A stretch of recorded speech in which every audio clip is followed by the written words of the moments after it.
सो fourth chapter के numerical आज हम लोग कंटिन्यू करेंगे। इससे पहले वाले पार्ट में हम लोगों ने 4 से 5 न्यूमेरिकल्स किए थे और उससे पहले पार्ट में फोर्थ चैप्टर का आपको हमने बताया था कॉन्सेप्ट। ठीक है, कॉन्सेप्ट भी कर चुके हैं और 4 से 5 न्यूमेरिकल भी हम लोग कर चुके हैं। ठीक है, तो आज हम लोग कंटिन्यू करेंगे जो आगे के क्वेश्चन हैं, आगे के कुछ एग्जांपल्स हैं। ठीक है, और मैंने ये बताया था लास्ट लेक्चर में कि जो हमें न्यूमेरिकल्स मिलेंगे वो इस बेस में मिलेंगे।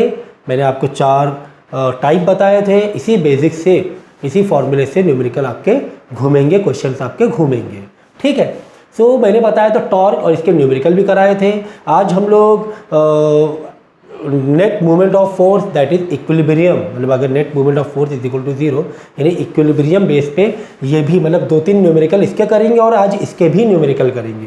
तो जैसे कि मैंने कहा था कि कोई भी चैप्टर को आप डील करो उसका एक ब्लूप्रिंट होना ज़रूरी है। तो आप ये कह सकते हो कि आपका ब्लूप्रिंट है। इससे पहले वाला जो पार्ट था उसको बहुत अच्छे से समझना, बहुत अच्छे से समझना, क्योंकि जितने भी न्यूमेरिकल्स मैं कराऊंगा ये लास्ट पार्ट जो मैंने समझाया था ये आपको फील देगा। क्वेश्चन सॉल्व करोगे ना आपको फीलिंग आएगी कि कहाँ पर आप इस टाइप का क्वेश्चन कर रहे हो या इस टाइप का क्वेश्चन कर रहे हो या फिर इस टाइप का क्वेश्चन कर रहे हो या फिर वेट ऑफ स्केल बेस पर क्वेश्चन को तुम डील कर रहे हो। तो ये ज़रूरी है आपके माइंड में एक मेकअप रहना, या हम कहते हैं ना कि एक प्रिपेयर है हम लोग उस क्वेश्चन को डील करने के लिए। तो यही आपकी प्रिपरेशन है। ठीक है, तो 1-2 क्वेश्चन इसके करेंगे, फिर इस पर भी आएंगे, सेकंड टाइप पर भी आएंगे। पहले टाइप के मैंने पहले भी 4-5 क्वेश्चन कराए, आज 1-2 क्वेश्चन और मैं करा देता हूँ। ठीक है, चलो। सो ये क्वेश्चन आपको दिया हुआ है।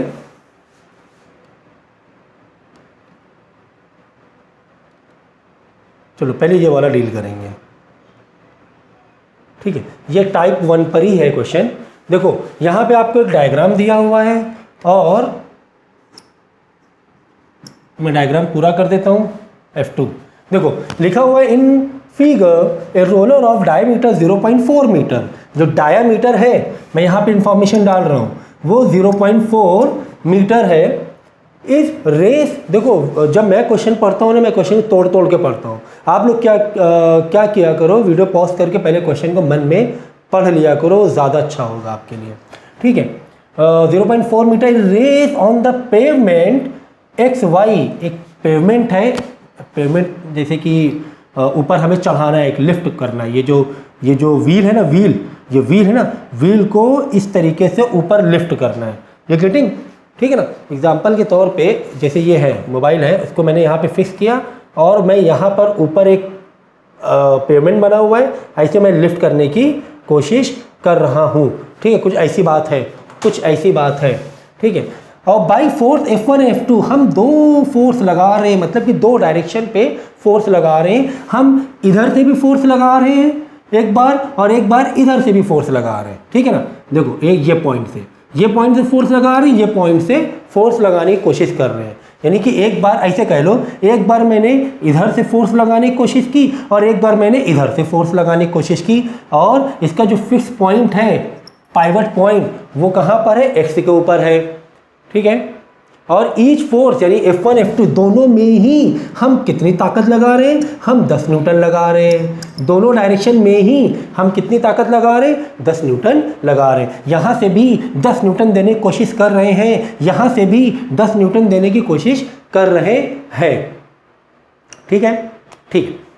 देखो जब F/D वाले यानी टॉर्क बेस पे आप क्वेश्चन को डील करोगे तो याद रखना बहुत ज़रूरी होता है कि बॉडी का फिक्स पॉइंट कहाँ पर है। ये याद रखना बहुत ज़रूरी होता है कि बॉडी का फिक्स पॉइंट कहाँ पर है, ये याद रखना। एग्जाम्पल के तौर पे डोर वाले, अगर डोर का मैं एग्जाम्पल लूँ, ठीक है, ये डोर है तो बता इसका फिक्स पॉइंट कहाँ पर है, इसका फिक्स पॉइंट यहाँ पर है कि नहीं है ना। मैं फोर्स यहाँ से यानी हैंडल फोर्स यहाँ से लगा रहा हूँ, फिक्स जो रोटेशन एक्सिस है वो यहाँ है, तो परपेंडिकुलर डिस्टेंस ये बन गया। परपेंडिकुलर डिस्टेंस देखो, तो किन बातों को ध्यान रखोगे टॉर्क वाले क्वेश्चन में, टॉर्क वाले क्वेश्चन में तुम ध्यान रखोगे कि तुम्हारा पाइवट कहाँ पर है, पाइवट पॉइंट यानी फिक्स पॉइंट कहाँ पर है, परपेंडिकुलर डिस्टेंस तुम कैसे लगा रहे हो। अगर मैं डोर ओपन करूंगा तो मैं इस तरीके से परपेंडिकुलर डिस्टेंस मेरा इस तरह रहेगा तो डोर ओपन होगा। अगर तुम इस तरीके से फोर्स लगाओगे, दरवाजे के इस ऊपर से लगाओगे, क्या डोर ओपन होगा?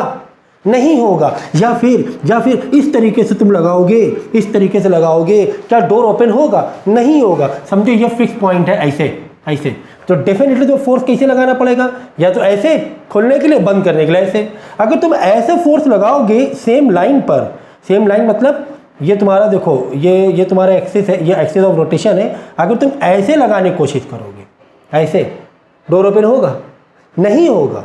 आपको डोर ओपन करने के लिए ऐसे ही लगाना पड़ेगा, बाहर की तरफ लगाना पड़ेगा, या बंद करने के लिए अंदर की तरफ लगाना पड़ेगा फोर्स। तो डायरेक्शन समझना बहुत ज़रूरी, मैं बता रहा हूँ। इसीलिए मैंने यहाँ पे 2 हॉट पॉइंट लिख दिए कि पाइवट कहाँ से है, परपेंडिकुलर डिस्टेंस कैसे है। चलो आ जाओ क्वेश्चन में। अब पूछ रहा है कि compare the torque produce by the 2 forces. आपने मालूम, अब मैं फील देने की कोशिश कर रहा हूँ, मैं फील दे रहा हूँ। आपने क्या किया मालूम है, ये जो व्हील रखा था बहुत भारी व्हील था, तुम्हें इसके इस पेमेंट के ऊपर ऐसे चढ़ाना था। इस प्लेटफॉर्म, ये प्लेटफॉर्म है, ये पूरा क्या है, प्लेटफॉर्म है, ठीक है। इस प्लेटफॉर्म के ऊपर तुम्हें चढ़ाना था, ऊपर चढ़ाना था। तुमने क्या किया मालूम है, तुमने पहले यहाँ से इस तरीके से फोर्स देने की कोशिश की। ये जो व्हील था ये ऊपर नहीं गया। तुमने 10 न्यूटन दिया था, तुम्हें ताकत 10 न्यूटन की थी, तुमने 10 न्यूटन दिया, ये ऊपर प्लेटफॉर्म पे नहीं जा पाया, ठीक है। तुमने पढ़ाई अच्छी की थी, तुमने बचपन में अच्छी पढ़ाई की थी, तुम्हें लॉजिक पता था कि यार अगर मैं इसको, ये मेरे पास लिमिटेड है, फोर्स की लिमिटेशन सिर्फ 10 न्यूटन है और मुझे है ना टॉर्क मुझे बढ़ाना है ना। तुमने बचपन में अच्छी पढ़ाई की थी, तुम्हें फॉर्मूला याद था कि मेरे पास अगर ये फोर्स लिमिट है 10 न्यूटन है, ठीक है, तो मैं टॉर्क कैसे बढ़ाऊँ। यहाँ पे टॉर्क कम पड़ रहा था, ये ऊपर नहीं जा पा रहा था, ये ऊपर प्लेटफॉर्म में नहीं जा पा रहा था। अगर तुम फोर्स इधर से लगा रहे थे, आपने क्या किया, याद किया फॉर्मूला कि फोर्स इनटू परपेंडिकुलर डिस्टेंस है। अगर मैं परपेंडिकुलर डिस्टेंस बढ़ा दूं तो टॉर्क भी बढ़ जाएगा, मोमेंट ऑफ फोर्स बढ़ जाएगा और ये ऊपर जाने के चांस बढ़ जाएंगे, लिफ्ट करने के चांस बढ़ जाएंगे। तो एक्चुअली में क्या हो रहा था, देखो अब आ जाओ मुद्दे पे। देखो यहाँ से ये जो डिस्टेंस था ये 0.4 था, मतलब 0.2 इधर था, 0.2 पूरा डायमीटर 0.4 था, मतलब 0.2 इधर 0.2 इधर, ठीक है। तुमने यहाँ से फोर्स जब लगाया ये इस पॉइंट से, यानी कि परपेंडिकुलर डिस्टेंस कितना मिला, 0.2 मिला, तो टॉर्क कितना हुआ, फोर्स 10 न्यूटन और ये 0.2, क्योंकि अब की बार जो डिस्टेंस यानी F2 तुम समझो कि सेंटर की लाइन से लगा रहे हो व्हील के, और ये हुआ 0.2 क्योंकि पूरा डायमीटर 0.4 मीटर है, ठीक है। तो 10 इंटू 0.2 कितना हो गया बोलो, 0.2 इंटू 10, 2 आ गया ना, टॉर्क आ गया 2 न्यूटन मीटर, ये टॉर्क आ गया। इससे तुम्हारा काम नहीं बना, इससे तुम्हारा काम नहीं बना, ये ऊपर नहीं गया। अब हमने क्या किया, हमने दिमाग लगाया, हमने ये डिस्टेंस को बढ़ा के 0.4 में आ गए और इस तरीके से लिफ्ट करने की कोशिश की। अब की बार टॉर्क देखो, अब की बार टॉर्क देखो फोर्स कितना, 10 न्यूटन ही है सर, उससे ज़्यादा नहीं है मेरे पास, लेकिन परपेंडिकुलर डिस्टेंस कितना हो गया, 0.4 हो गया। हाँ कितना आ गया, 4 न्यूटन मीटर हमें मिल गया। ठीक है, 4 न्यूटन मीटर हमें मिल गया और ये जो व्हील था ये ऊपर चला गया। तो यही तो देखो मैंने फील करा के क्वेश्चन को कराया है। इसमें क्या बोल रहा है, कंपेयर करो टॉर्क को। अरे भाई कंपेयर कर लो ना, तुम्हें कौन मना कर रहा है कंपेयर करने के लिए, है करो ना इसे। Torque 1 by torque 2 equal torque 1 यानी F1 ये वाला F1 है, देखो F1 कितना आया, 4 आया। F2 यानी टॉर्क 2 नीचे। कंपैरिजन कभी भी करोगे इस तरह फ्रैक्शन में दिखा दो, टॉर्क 1 अपॉन टॉर्क 2, ठीक है। पूरा फॉर्मूला लगा सकते हैं, F इंटू टी ऐसे लगा सकते हो भाई, F1 into perpendicular distance, F2 into perpendicular distance, F1 into perpendicular distance ये हुआ। F1 के लिए यहाँ से ना पूरा मिल रहा है ना, पूरा डायमीटर 0.4 मिल रहा है ना, तो 10 इंटू 0.4 और F2 के लिए भी 10 इंटू बट 0.2, बस आ गया कितना 4/2 2/1 यानी 2:1 का रेशियो है टॉर्क, ठीक है ना। समझ गए। फील भी दिया मैंने फील भी देने की कोशिश की कि इस तरीके से प्लेटफॉर्म के ऊपर नहीं जा पा रहा, तो आपने दिमाग लगा के परपेंडिकुलर डिस्टेंस बढ़ाया और इसको ऊपर पहुंचा दिया। कुल मिला के निचोड़ ये निकला कि परपेंडिकुलर डिस्टेंस बढ़ाओगे तो भाई तुम्हें टॉर्क मस्त मिलेगा। ठीक है, if you have limitation of force so you can increase what perpendicular distance. ठीक है, ये क्लियर हो गया। चलो इस क्वेश्चन में आएंगे। चलो ये क्वेश्चन बाद में करेंगे क्योंकि एक तो यहाँ पे क्वेश्चन जो बच्चों ने किया है ना, जगह मुझे बहुत कम दी है, इसके मैं दोबारा करवाऊँगा। ठीक है, चलो अच्छा इस पर आते हैं। ये भी बहुत चलो अच्छा ठीक है, इसी को डील कर लेंगे।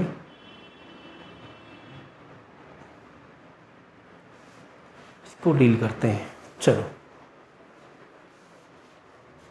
देखो क्वेश्चन तुम्हें दिया तो मैंने क्या कहा था, ये दो चीज़ याद रखना, पाइवट कहाँ पर है, परपेंडिकुलर डिस्टेंस तुम्हें कैसे पकड़ना है, ये चीज़ का ध्यान रखना पूरे चैप्टर में। चलो देखो लिखा हुआ है the wheel shown in the diagram has a fix axle passing through ओ।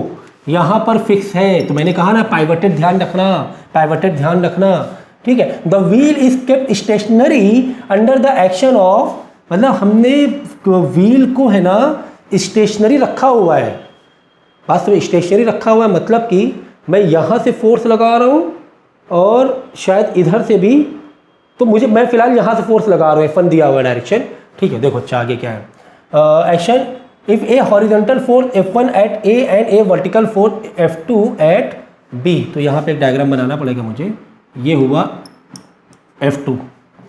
देखो भाई देखो, अगर ये व्हील, अगर ये जो रोटेशन पॉइंट है ये इसका सेंटर में है, ठीक है, तुम फोर्स ए पॉइंट से अगर फोर्स दोगे, व्हील पर फोर्स दोगे तो व्हील ये घूमने लगेगा। बात सच है? हाँ ये बात सच है कि ये रोटेट होने लगेगा अगर फोर्स आप एक पर्टिकुलर डायरेक्शन पे लगा रहे हो। सही है, सही है। अब क्वेश्चन क्या कह रहे हैं कि भाई तुम्हें स्टेशनरी रखना है। तुम्हें जो समझो कि तुम दो लोग हो, खेल कर रहे हो, एक बंदा क्या कर रहा है, इधर से व्हील को घुमाने की कोशिश कर रहा है लेकिन आपको रोकना है। तो आप क्या कर रहे हो, एक फोर्स कुछ ऐसे लगा रहे हो यहाँ पर, इसमें इस डायरेक्शन पे कि भाई ये व्हील उधर मत घूमे, ये व्हील उस तरफ ना घूमे। तुम क्या करोगे, इधर से फोर्स, बड़ी कंडीशन तुम्हें दी गई है कि तुम्हें यहाँ ओ डैश के एक्सिस में फोर्स लगाना है टू कीप इट स्टेशनरी, कि घूमे ना। हाँ ये पॉसिबल है कि एक व्हील में एक फोर्स उधर लगाया जा रहा है टू रोटेट क्लॉकवाइज, तुम कुछ ऐसे फोर्स लगाओगे अपोजिट डायरेक्शन या किसी और डायरेक्शन में फोर्स लगाओगे। अपोजिट डायरेक्शन में फोर्स लगा दोगे, मालूम है अपोजिट अगर डायरेक्शन में फोर्स लगा दो क्या हो जाएगा मालूम है। समझो तुमने F3 यहाँ लगा दिया, क्या हो जाएगा पता है, रुक जाएगा व्हील। अगर अपोजिट में लगा दिया तो रुकेगा नहीं और तेज घूमने लगेगा।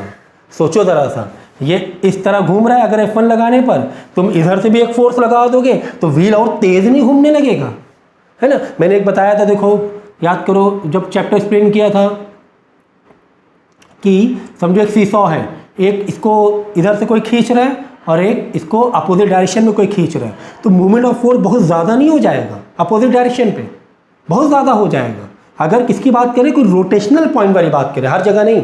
अगर कोई एक टेबल रखी हुई है, ठीक है, टेबल को खसकाना है, तुमने इधर से फोर्स लगाया 10 न्यूटन, तुम्हारे फ्रेंड ने यहाँ से अपोजिट डायरेक्शन में 10 न्यूटन लगा दिया, क्या अब ये टेबल मूव करेगी? नहीं करेगी। यहाँ पर अपोजिट डायरेक्शन चीज़ अलग है, ये ट्रांसलेशनल मोशन है, ये रोटेशनल मोशन है। पहले तो ये समझे, बचपन में सीखा है हम लोगों ने, translational motion and rotational motion. तो अपोजिट डायरेक्शन में, रोटेशनल में तो बहुत ज़बरदस्त रोटेशन मिल जाएगा, मूवमेंट ऑफ फोर्स बहुत अच्छा मिल जाएगा। अपोजिट डायरेक्शन की तुम बात कर दोगे तो ठीक है, अपोजिट में देना ही मत, अगर रोटेशन की बात है तो अपोजिट में तो देना ही मत, ठीक है। तो हमने या तो सेम डायरेक्शन पे दे दो, कोई इधर से घुमा रहा है, ठीक है, तुम भी इधर से घुमा दो अपोजिट डायरेक्शन में, अपोजिट पॉइंट पर, तब तो ठीक है, क्योंकि यहाँ से कोशिश करेगा ये व्हील क्लॉकवाइज घूमने का और यहाँ से कोशिश करेगा ये व्हील एंटी क्लॉकवाइज घूमने का, दोनों तब एक दूसरे को कैंसिल कर सकते हैं।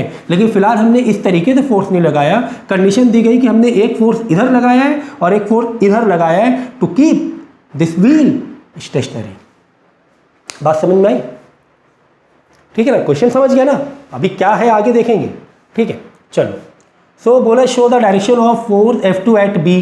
तो ये लाइन तुम्हें दी गई, तो मैंने डायरेक्शन ऑफ फोर्स लगा दिया। तुम्हें इधर ही नीचे की तरफ फोर्स लगाना पड़ेगा, उधर लगा दोगे तो काम नहीं बनेगा, रोटेशन में हेल्प कर जाएगा, ठीक है।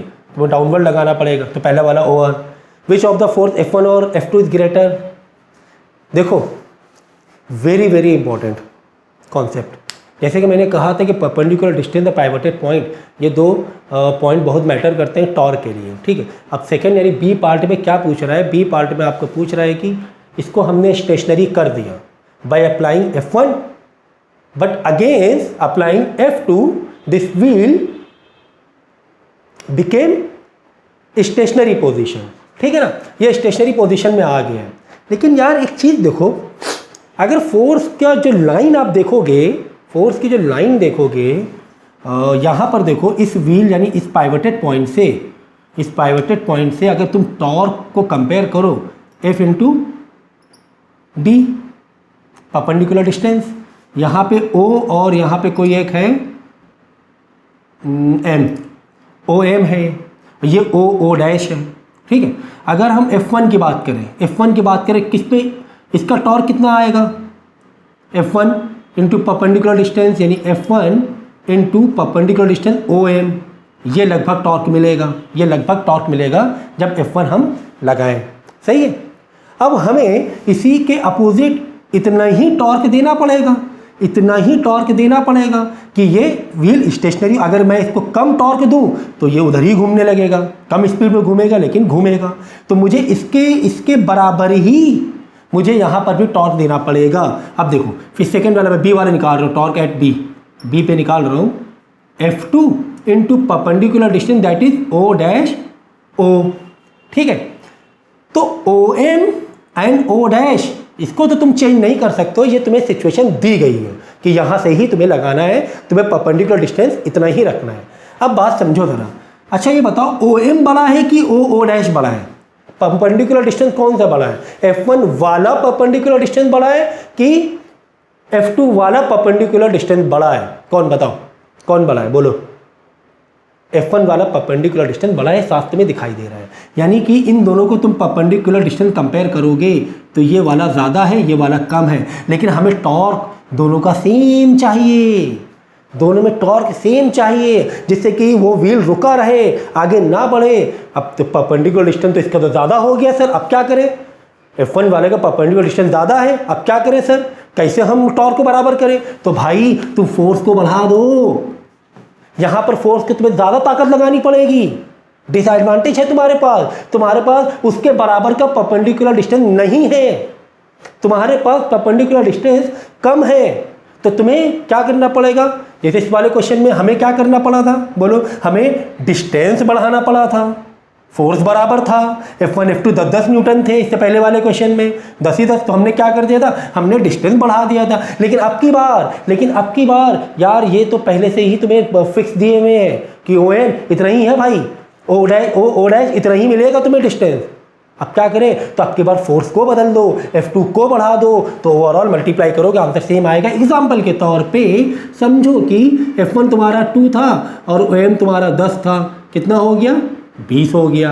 अब की बार O डैश कितना है, 5 है, पहले 10 मीटर था 5 मीटर है। तो अब क्या करोगे यार, F2 कितना करें, 20 हो जाए, F2 तुम 4 कर दोगे, 4 इंटू 5 20 हो जाएगा, बराबर पहुंच जाओगे। दिख रहा है नहीं दिख रहा है, तो बोल तो रहा हूं, जो कर लेना, ठीक है ना, समझ गए। तो यहां से ये पता चला बी वाले जो क्वेश्चन दिया था कि F1 और F2 में किसका फोर्स ज़्यादा है, F2 का फोर्स हमें ज़्यादा लगाना पड़ेगा अगर हमें स्टेशनरी रखना है, हमें उससे कंपेयर करना है F1 वाले से, क्योंकि F2 के पास परपेंडिकुलर डिस्टेंस कम है, तो दूसरा कंपोनेंट तुम्हें बढ़ाना पड़ेगा, ठीक है ना। अब आगे देखो, बोल रहा है कि find the ratio between the force F1 and F2 के बीच का क्या निकालना, find the ratio between F1 F2। अगर AO 2.5 सेंटीमीटर है बी ओ 1.5 सेंटीमीटर है, ओ डैश 2 सेंटीमीटर है। ठीक है, ठीक है।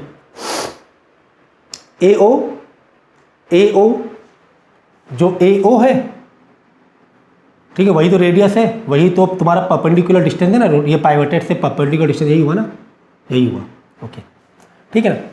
तो चलो दोनों के बीच क्या निकालना, find the ratio between the force F1 and F2। ठीक है, रेशियो निकाल लेना।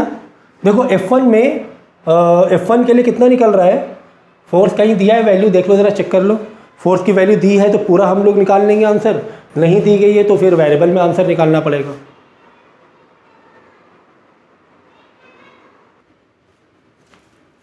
ठीक है, तो ठीक है, रेशियो निकालेंगे, रेशियो निकालेंगे हम लोग। देखो व्हील तुम्हारी क्या है, इक्विलिब्रियम में है। व्हील तुम्हारी क्या है, इक्विलिब्रियम में है, मतलब स्टेशनरी में है।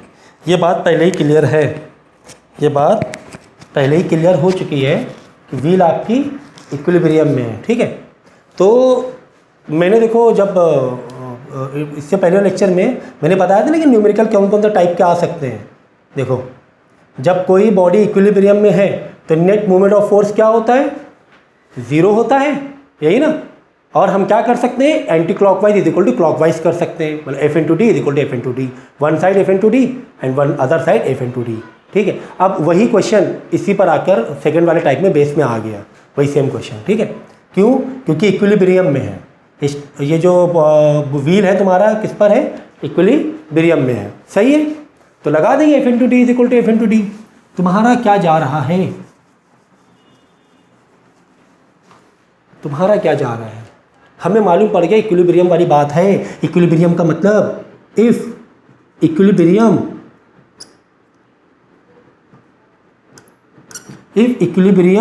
अगर इक्विलिब्रियम है, अगर इक्विलिब्रियम है तो हम क्या कर सकते हैं, हम लोग क्या कर सकते हैं, anti clockwise is equal to clockwise कर सकते हैं।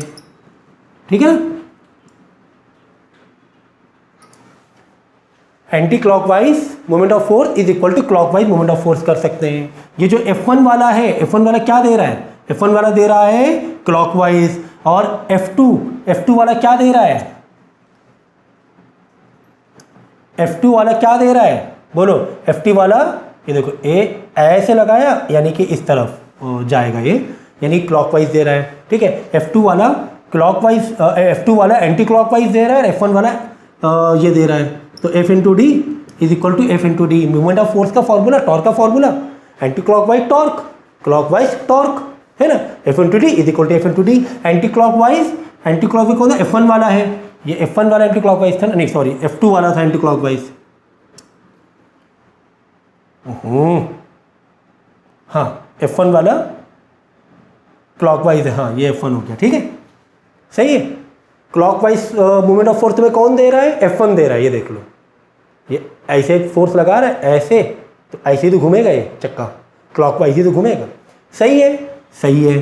अब हमें क्या पूछ रहा है, रेशियो पूछ रहा है फोर्स का। फोर्स निकालने के लिए नहीं कह रहा है तुम्हें, फोर्स निकालने के लिए नहीं कह रहा है तुम्हें, सिर्फ रेशियो पूछ रहा है। रेशियो का मतलब क्या हुआ कि F2 अपॉन F1 यहाँ लाके डिवाइड में ले आएंगे, ये मल्टीप्लाई में इधर आके डिवाइड हो जाएगा, is equal to D.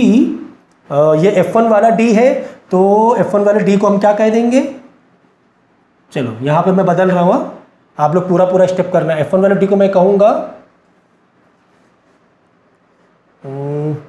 AO, हाँ AO कहूँगा मैं F1 वाले को, AO इतना मिल रहा है ना। ठीक है, AO कहूँगा, और F2 वाले को डी को मैं क्या कहूँगा, O डैश कहूँगा, O डैश। सही है, ठीक है। डी को हटा के डी का मैंने वो मेजरमेंट लिख दिया, O डैश AO। देख लो, F2 के लिए क्या है, O डैश है, F1 के लिए क्या है, AO है। चलो, तो अब यहाँ पर क्या बचा, AO बचा, और नीचे आ गया O डैश। F1 को हम इधर लेकर आ गए, O डैश को इधर लाके डिवाइड लगा दिया। सही है, सही है। तो AO कितना है, चेक कर लो, AO है 2.5 equal to 2.5 upon O dash कितना है, 2 है, 2। तो फोर्स का रेशियो क्या आ गया, 2.5/2। लेकिन कभी भी रेशियो डेसिमल में नहीं दिखाते हैं हम लोग, तो इधर से डेसिमल हटाएंगे, इधर 0 बनाएंगे, तो 25/20, तो ये हो गया 5/4, that is your final answer 5:4। यानी F2 और F1 के बीच में, F2 एंड F1 के बीच में 5:4 रेशियो का फोर्स लगेगा। कुल मिला के तुम्हें F2 ज़्यादा लगाना पड़ेगा, ये तो मैंने पहले भी बता दिया था, और रेशियो भी निकाल लिया तुमने कि 5:4 का रेशियो है। अगर एक तरफ तुम एग्जाम्पल के तौर पे 25 न्यूटन लगा रहे हो, एक तरफ तुम अगर 20 न्यूटन लगा रहे हो F1 के लिए, तो F2 के लिए तुम्हें 25 न्यूटन लगाना पड़ेगा, एग्जाम्पल के तौर पर बता रहा हूँ मैं। आ गई बात समझ में? तो ये जो क्वेश्चन था तीसरा वाला पार्ट, ये इक्विलिब्रियम बेस पर था। इसीलिए मैंने कहा कि इससे पहले वाला जो लेक्चर है वो न्यूमेरिकल पॉइंट ऑफ व्यू से बहुत ज़रूरी है कि कौन से टाइप के क्वेश्चन पूछे जा रहे हैं, ये आपके माइंड में ब्लूप्रिंट होना ज़रूरी है। डायरेक्शन, आपका माइंड डायरेक्टेड होना ज़रूरी है, डायरेक्टेड होना ज़रूरी है। ठीक है, चलो, कितना ज़बरदस्त तुम्हें कॉन्सेप्ट मिल रहा है। और भाई पहले बात समझो, इस बार का अगर फिजिक्स का पेपर देखोगे ना 10th का, बड़े बड़े जो टॉपर थे ना, टॉपर जो समझ रहे थे अपने आप को, ऊपर से चला गया पेपर, बोर्ड का पेपर जो आया है इस बार 10th फिजिक्स का। इसीलिए मैंने हमेशा पुश किया है, जोर दिया है, कॉन्सेप्ट को समझने की कोशिश करो। अब आप बोलोगे सर इतने 4-5 क्वेश्चन, सर आप इतना टाइम क्यों ले रहे हो 3 से 4 क्वेश्चन कराने में या 2-3 क्वेश्चन कराने में? तो मैं सिर्फ 2-3 क्वेश्चन नहीं करा रहा हूँ, या आपको लग रहा है कि मैंने 2-3 क्वेश्चन कराए, इसके आजू बाजू जितने भी तुम्हारे क्वेश्चन घुमा फिरा के आएंगे ना, आप बाकी को भी डील करने लायक रहोगे। You getting my point, what I mean to say, कि मैंने अगर यहाँ पे 2 क्वेश्चन अभी कराए तो सिर्फ मैंने 2 ही नहीं कराए, 2 से रिलेटेड सराउंडिंग काफ़ी सारी चीज़ें मैं बताता हुआ चला हूँ।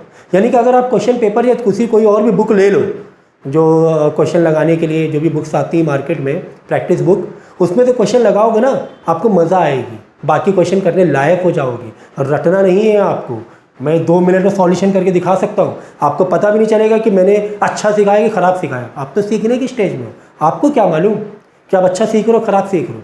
आंसर को निकाल लेना ही थोड़ी ना होता है कि हाँ भाई अच्छा सीख गए हम, कि हमने आंसर निकाल लिया। नहीं, एक क्वेश्चन का सराउंडिंग समझना, उसका एटमॉस्फेयर, उसका एनवायरनमेंट समझना, वो बहुत ज़रूरी होता है। कि अगर मैं एक क्वेश्चन करा रहा हूँ ना, तो पूरे चैप्टर का खिंच के ला रहा हूँ, पूरे चैप्टर जो भी आपको मैंने पढ़ाया है, तो ये चीज़ को समझो। अगर आप 2-3 लेक्चर और ये कर लोगे ना, आप फिर कोई भी बुक से लेना, चाहे क्वेश्चन बैंक उठाना, चाहे कोई भी प्रैक्टिस बुक उठाना, आप करने लायक रहोगे। तो इस चीज़ का ध्यान रखना, ठीक है। चलो, ये क्वेश्चन देखो, इसमें एक डायग्राम दिया हुआ है, ऐसा व्हील बोल के व्हील या रोटेशनल कोई ये नहीं दिया हुआ है। इसमें एक लाइन, डायरेक्शन फोर्स की एक डायरेक्शन लाइन दी गई है कि मैं एक फोर्स ऐसे लगा रहा हूँ, इधर से फोर्स एक ऐसे लगा रहा हूँ, कुछ इस तरीके से डायरेक्शन दिए हुए हैं तुम्हें, ठीक है ना। तो यहाँ पे तुम इमेजिन कर सकते हो कि यहाँ पे कोई एक व्हील है, कुछ इस तरीके से है, एक रोटेशनल बॉडी है, ठीक है। So question is the following diagram shows 2 parallel and opposite forces F1 and F2, each magnitude 5 Newton. दोनों का मैग्नीट्यूड कितना है? 5, मतलब F1 F2 दोनों बराबर है, F2 भी बराबर है, F1 भी बराबर है। चलो, अच्छी बात है। With their lines of action separated by a distance of 2 metre, मतलब दोनों के बीच का जो डिस्टेंस है एक्शन का वो 2 मीटर अवे है। चलो एग्जाम्पल तो बता रहा हूँ मैं कि समझो यहाँ पे एक व्हील था, समझो, हाँ। तो एक फोर्स तुम इधर से लगा रहे हो, तो एक फोर्स तुम इधर से लगा रहे हो, ठीक है, ऐसे फोर्स लगा रहे हो, ठीक है ना। एक यहाँ पे टेंजेंशियल टच करके लगा रहे हो, एक यहाँ पे टेंजेंशियल टच करके लगा रहे हो, फोर्स लगा रहे हो, ठीक है। तो मैंने कहा था कि अगर रोटेशनल बॉडी है, अगर फोर्सेस आप अपोजिट लगा रहे हो, ये मैंने पिछले क्वेश्चन में भी कहा था कि अगर कोई रोटेशनल बॉडी है और अगर सेंटर से डाइवर्टेड है, अगर आप रोटेशनल जो भी रोटेशनल मूवमेंट दे रहे हो या फिर फोर्स लगा रहे हो, अगर अपोजिट डायरेक्शन में, तो क्या होगा? क्या वो व्हील रुक जाएगी या और तेज दौड़ने लगेगी या घूमने लगेगी? सोचो, तुम्हें टॉर्क कम मिलेगा, अपोज करेगा दोनों अपोजिट फोर्स, या फिर सपोर्ट करेंगे? तो मैंने कहा था रोटेशनल बॉडी के लिए अगर फोर्स अपोजिट डायरेक्शन में है तो टॉर्क और ज़्यादा बढ़ेगा, है ना। क्यों? क्योंकि ये भी क्लॉकवाइज देने की कोशिश कर रहा है और ये भी क्लॉकवाइज देने की कोशिश कर रहा है, दोनों ही क्लॉकवाइज देने की कोशिश कर रहे हैं। दोनों ही क्लॉकवाइज देने की कोशिश कर रहे हैं। देख लो, आप फील करो, कोई एक कोई एक व्हील या कुछ एक सर्कुलर बॉडी हो तो तुम खुद करके देखो कि मैं सर्कुलर बॉडी ऐसे करके कर रहा हूँ तो कितना अच्छा ये रोटेट होगा, कितना अच्छा रोटेट होगा। बॉडी के बीच में ऐसे फंसाओ रोटेट और ऐसे करो, है ना, अपोजिट। जब बार बार बता चुका हूँ मैं। सो लिखा हुआ है कि calculate the total movement of two forces the point X and Y. तो टोटल जब फोर्स की बात करोगे तो दोनों में ही क्लॉकवाइज फोर्स है, एंटी क्लॉकवाइज है ही नहीं। तो 5 न्यूटन यानी कि, और यहाँ पे 2 मीटर के डिस्टेंस पर है, तो क्या हो जाएगा बोलो, F into D plus F into D.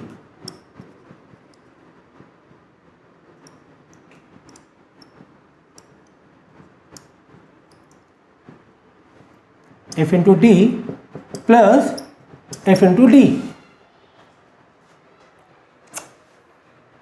भाई चलो अच्छा ठीक है, तुम वाला फॉर्मूला मार दो और total net movement of force का। क्या फॉर्मूला बताया था मैंने? माइनस का क्लॉकवाइज याद है, प्लस का एंटी क्लॉकवाइज, ये याद है फॉर्मूला?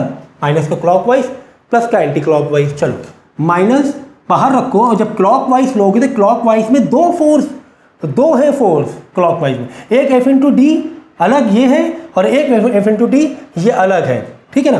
तो एफ इंटू डी एक है अलग, प्लस एफ इंटू डी 2 है ना, 2 है भाई, क्लॉकवाइज में 2 लोग हैं। एक तो ये है दिस एंड दिस, यानी this is your distance and this is your force, और एक ये है ये डिस्टेंस ये फोर्स। दोनों अगर 2 मीटर में है और एक सेंटर में है, देख लो एक सेंटर में है,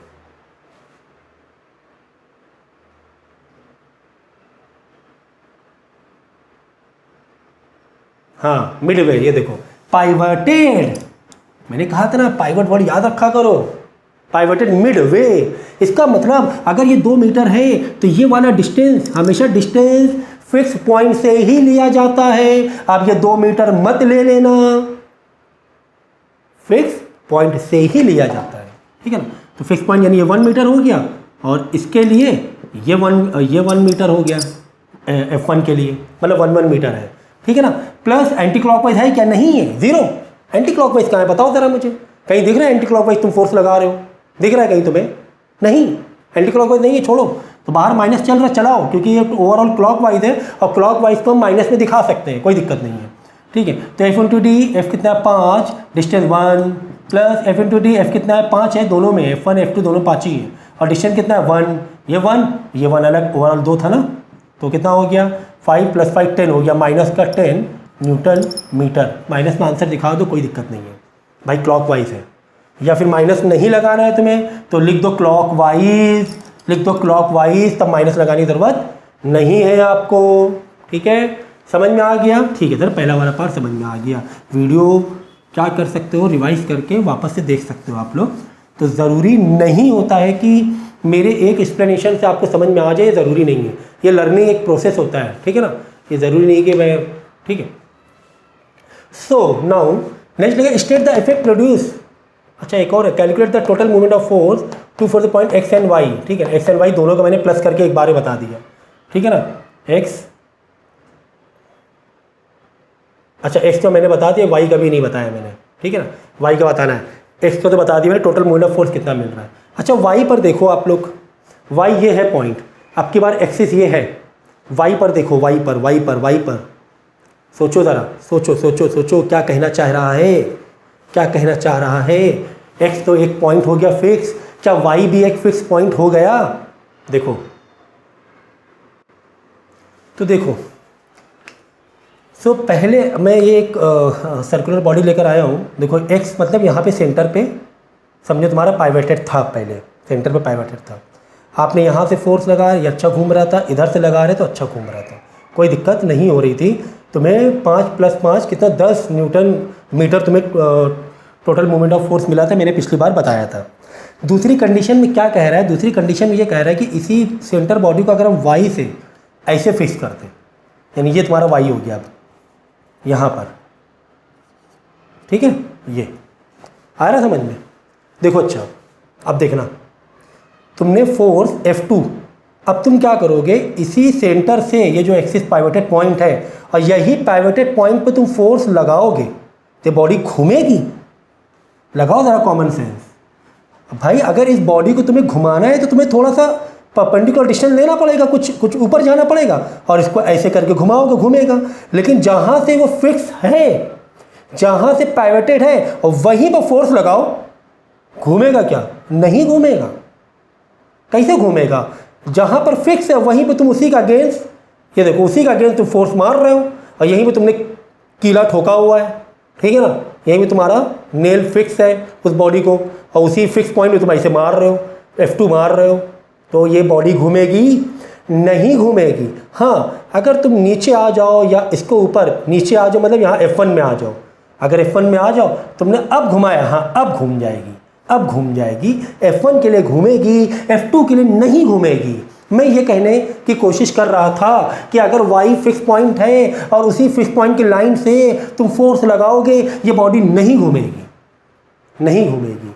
तो y पर F2 net moment of force, writing मेरी थोड़ी गंदी है बट मैं बोलता जा रहा हूँ, आप लिख लेना। Net moment of force by F2 is equal to 0।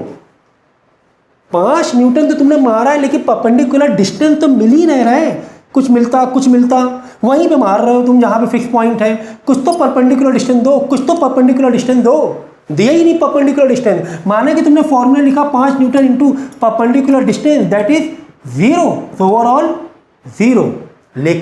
लेकिन अगर F1 की बात करोगे तो net moment of force formula लगाओगे F1 into perpendicular distance. F1 कितना है? 5 न्यूटन है, और परपेंडिकुलर डिस्टेंस कितना है?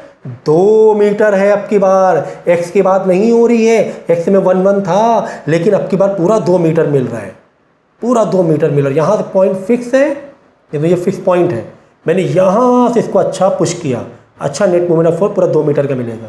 तो ये हो जाएगा 10 न्यूटन मीटर। और कौन वाला? क्लॉकवाइज या एंटी क्लॉकवाइज? बोलो। ऐसे लगाओगे तो क्लॉकवाइज या एंटी क्लॉकवाइज? ये क्लॉकवाइज। देखो पहले बॉडी कैसे घूम रही, पहले बॉडी ऐसे घूम रही थी, अब बॉडी कैसे घूमेगी मालूम है? अब बॉडी को हमने ऐसे फिक्स किया, ऐसे घूमेगी ये।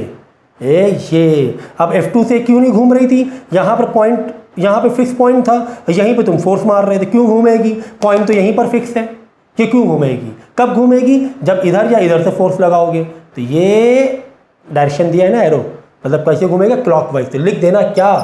क्लॉकवाइज, ठीक है। अदरवाइज माइनस साइन लगा देना, कुछ भी कर देना, माइनस साइन लगा दोगे तो भी चलेगा, लेकिन क्लॉकवाइज लिखो, अच्छा रहेगा। अब देखो चैप्टर, मेरे ख्याल से चैप्टर आपके पकड़ में आ गया होगा।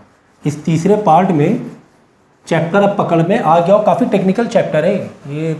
बच्चे बोलते हैं लाइट चैप्टर बहुत हैवी है सर, इलेक्ट्रिक करंट बहुत हैवी है, लेकिन एक्चुअली में बच्चे जब बोर्ड एग्जाम होता है ना, बच्चे अक्सर इसी में फंसते हैं, इसी चैप्टर के क्वेश्चन फंस जाते हैं, ठीक है।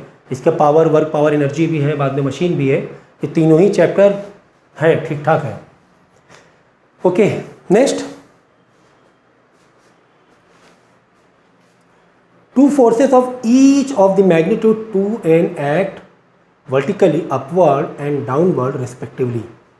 Two forces each of magnitude 2 Newton act vertically and upward and downward respectively at the two ends of a uniform rod of length 1 meter which is pivoted at its center. कह रहे हैं कि एक रॉड है जो कि 1 metre की है, ये पाइवटेड है, कहाँ से? सेंटर से। इसका मतलब 0.5 मीटर यहाँ मिला, फिक्स पॉइंट से ही देखा जाता है, और 0.5 मीटर इधर है। चलो, draw a diagram of the arrangement and determine the resultant moment of force about the mid point of the rod, ठीक है ना। So two forces of each magnitude of 2 newton vertically upward, एक upward है 2 newton at the two ends of vertical and downward, और एक downward है, ठीक है ना। ये भी कितना है? 2 न्यूटन है, ओके। और पूरे रॉड की लेंथ है 0. पूरे रॉड की लेंथ है 1 मीटर। तो ये तुम्हारा दिया हुआ था, डायग्राम मैंने बना दिया है, और डायग्राम बना दिया मतलब 70% हल हो गया, 70% खेल तुमने ख़त्म कर दिया। अच्छा अब ये देखो, रोटेशन, अगर कोई रोटेशनल बॉडी है, अगर हम अपोजिट डायरेक्शन में फोर्स दे दें, ये मैंने बताया था आपको कि अगर रोटेशनल बॉडी है, अगर अपोजिट डायरेक्शन में फोर्स दे दें तो फोर्स यानी नेट जो मोमेंट ऑफ फोर्स है, टॉर्क, बढ़ेगा कि घटेगा? बढ़ेगा, है ना, बढ़ेगा। भाई ये एरो भी इसको क्लॉकवाइज सपोर्ट कर रहा है, ये एरो भी इसको क्लॉकवाइज सपोर्ट कर रहा है ना।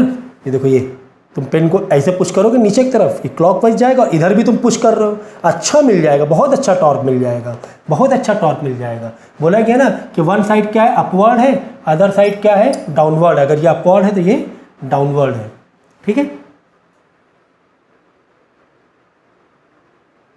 ओके, ठीक है। सो निकाल लो, तुम्हें रिजल्टेंट मोमेंट ऑफ फोर्स चाहिए। रिजल्टेंट मोमेंट ऑफ फोर्स मतलब नेट मोमेंट ऑफ फोर्स।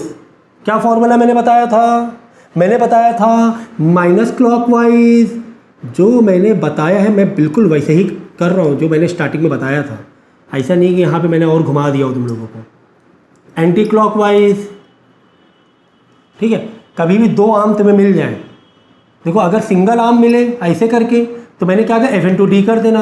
इधर तो कुछ है ही नहीं, इधर तो कुछ आएगा ही नहीं, है ना। जो टॉर्क वाला फॉर्मूला था F/d, दरवाजे वाला, स्पैनर वाला, नट बोल्ट खोलने वाला, क्योंकि समझिए ना उसका तो डिज़ाइन ऐसे ही रहेगा ना, एक एंड में तुमने पकड़ा और एक एंड में तुम खोलने की कोशिश कर रहे हो। डोर में भी यही रहता है, एक तरफ फिक्स रहता है और एक तरफ हैंडल रहता है, एक तरफ फोर्स रहता है। लेकिन ये क्या है, टू आर्म्स है, एक आर्म इधर मिल रहा है, एक आर्म इधर मिल रहा है, यानी दो अलग अलग डायरेक्शन फोर्स या दो सेम डायरेक्शन फोर्स लग रहा है। तो माइनस क्लॉकवाइज और is equal to anti clockwise.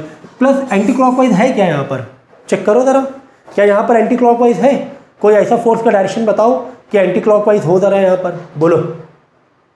नहीं, कहाँ है, देखो ना, एक फुट तुमने इधर लगाया, एक इधर लगाया, तो क्लॉकवाइज ही है पूरे सिस्टम में, एंटी क्लॉकवाइज है ही नहीं, तो ये जीरो कर दो। लेकिन यहाँ पर क्लॉकवाइज में दो लोग हैं सपोर्टिंग में, एक अपवर्ड भी क्लॉकवाइज दे रहा है, एक डाउनवर्ड भी क्लॉकवाइज दे रहा है, तो F/d प्लस F/d प्लस करेंगे F/d प्लस F/d, क्योंकि दो क्लॉकवाइज है, बाहर ओवरऑल माइनस चल रहा है, चलाते रहो भाई, वो तो साइन कन्वेंशन है, ठीक है ना। तो F/d फोर्स कितना है, 2, d कितना है 0.5 मीटर, प्लस F/d फोर्स कितना है 2 और d परपेंडिकुलर डिस्टेंस कितना है 0.5, ठीक है ना। चलो ये कितना हो गया, 1 + 1 2 न्यूटन मीटर, माइनस का क्यों सर, क्योंकि ये क्लॉकवाइज रोटेशन है, इसलिए साइन हमने माइनस के दे दिया। अगर माइनस का साइन नहीं देना है तो लिख देना नीचे क्लॉकवाइज रोटेशन या क्लॉकवाइज मूवमेंट, ठीक है। समझ में आ गया समझ में, है ना, इजी था ना, इजी था ये, काफ़ी इजी था।